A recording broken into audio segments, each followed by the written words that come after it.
E aí, meus queridos e minhas queridas, como é que vocês estão? Tudo bem? Bora para mais um videozinho aqui. Agora vamos falar sobre conjuntos e intervalos, tá? Não se esqueçam de dar o like no vídeo, não se esqueçam de se inscrever no canal e não se esqueçam de ativar as notificações, assim vocês saberão quando os próximos vídeos estiverem ativos, né? Pois afinal de contas, não faço só vídeos de pré-cálculo, faço muitos outros vídeos, tenho mais de 1.600 inclusive, pelo menos hoje, dia 6/11/2019. Tá bom? Então vamos falar, voltando aqui para o assunto, conjuntos e intervalos. Às vezes, dependendo da situação ao qual nós estamos trabalhando matematicamente, seja lá o que for, temos alguns agrupamentos de alguns valores. Então, sei lá por que motivos, né, eu tenho um número 2, eu tenho, sei lá, uma raiz de 15 e eu tenho 1 sobre 4 a 22ª potência. Por quê? Sei lá, eu tenho. E o que acontece? Às vezes eu preciso agrupar esses determinados dados. Né? Eu não estou fazendo uma soma entre eles, nem nada do tipo. Um outro exemplo ao qual eu posso dar, que pode ser que eu tenha uma função, né? Eu ainda não estou falando sobre funções, mas mais para frente eu vou falar. Eu tenho uma função que só funciona com o valor 3, só funciona com raiz de 3 e só funciona com 1 sobre 3. Por quê? Alguém fez essa função, alguém desenvolveu ela e só funciona com esses 3 valores. Eu preciso agrupar eles. Eu agrupo como? Eu agrupo eles em conjuntos. Né? E como que eu delimito um bendito de um conjunto? Eu delimito o bendito de um conjunto através de chaves. Eu abro chave, fecho chave. Estou usando este livro aqui, né, que é do Sheldon Axler, o pré-cálculo. E a definição que ele dá é: conjunto é uma coleção de objetos. Que objetos que eu posso ter aqui? Pelo menos por enquanto eu estou tratando somente sobre números. Né? Sei lá, eu posso ter a variável x e aqui dentro eu tenho um jaré. Por quê? Porque sim, eu estou falando que tem. E como que eu posso fazer um agrupamento dele? Como é que eu posso fazer esse conjunto? Né? Então, se eu quiser fazer um conjunto desses 3 valores aqui, então eu vou abrir chave e vou colocar 3, raiz de 3 e 1 sobre 3. Fechei o conjunto. Então eu tenho determinados valores que eles são finitos, né? Pelo menos aqui nessa situação ao qual eu estou trabalhando. Só que às vezes pode ser que eu tenha um intervalo muito maior de valores. Já que nós já estamos tratando sobre desigualdades, pelo menos nessa parte 3 estamos tratando sobre desigualdades, pode ser que eu tenha uma gama de valores, sei lá, que sejam maiores que 4. Como que eu poderia representar aqui esses conjuntos? Eu teria que colocar 4, 5, 6, não. Eu posso escrever de uma forma mais simples. Eu posso escrever aqui o abra, que é chave. Eu coloco x, pode ser y, pode ser z, pode ser tudo, qualquer variável que você está colocando aqui, tá? E você tem que delimitar que tipo que você está trabalhando. Então, eu vou colocar aqui x, todos os valores que x podem assumir, tais que x maior que 4. Se você vê algo desse jeito escrito, né, você olha e fala assim, ah, tá, todos os valores maiores que 4. Todos os valores maiores que 4, então, é os valores que eu posso assumir aqui deste conjunto. Tá bom?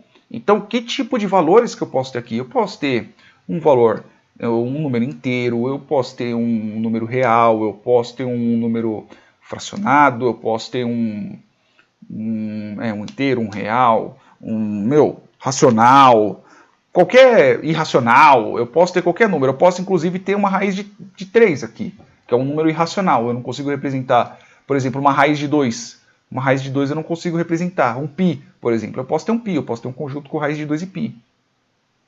Aqui dentro. Eu posso. Né? Só que aqui temos um determinado ponto. Existe um conjunto em especial. Realmente um conjunto. Tá? Um conjunto em especial que ele tem números inteiros. Números inteiros não, desculpa. Ele tem números reais, que são os intervalos. Então, para eu poder ter um intervalo, para ele ser considerado um intervalo, os valores que eu tenho aqui dentro deste intervalo têm que ser reais. Então, se eu colocar aqui um valor x tal que x seja maior que 1, esses valores aqui obrigatoriamente têm que ser reais. Então, por exemplo, se eu colocar aqui um x e aqui dentro eu tenho exatamente isso daqui da direita. Eu tenho um x raiz de 2 e π. Esses dois aqui são números reais? Hã? Eles são números reais. Agora, se eu falar que eu tenho um intervalo, né? Eu tenho um conjunto, que x, onde x seja maior que 10, por exemplo. Só que eu falo que este conjunto aqui são somente de números inteiros. É um intervalo? Não é um intervalo. Porque entre 10 e o 11, por exemplo, entre o 11 e o 12, já que a gente está falando que é um número maior que 10, entre o 11 e o 12 eu não tenho intervalos. Eu não tenho intervalos entre esses determinados valores. Só que se eu falar aqui que são de esses números aqui, na verdade eles não são inteiros. Não estou falando de números inteiros. Na verdade eu estou falando de números racionais.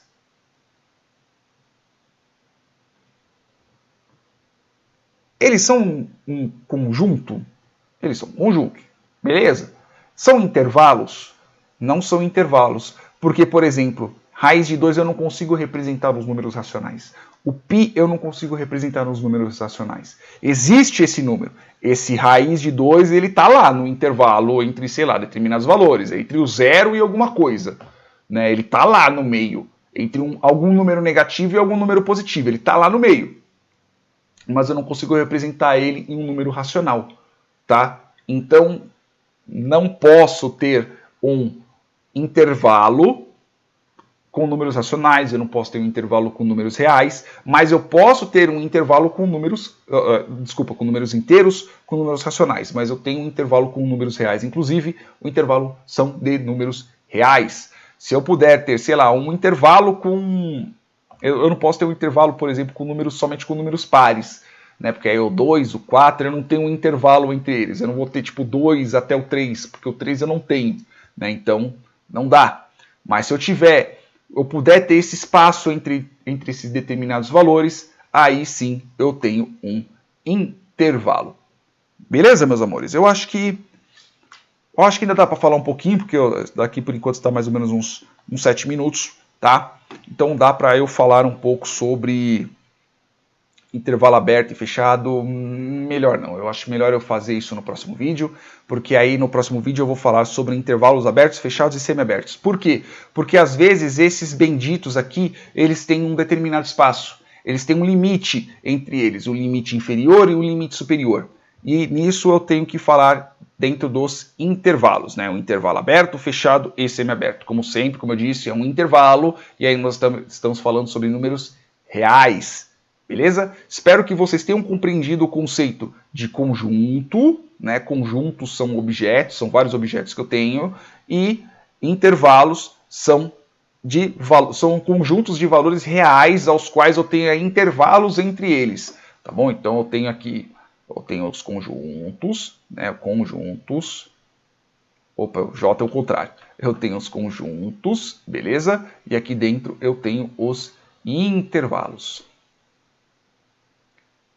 Tem os intervalos. Então, todo intervalo é um conjunto, mas nem todo conjunto é um intervalo.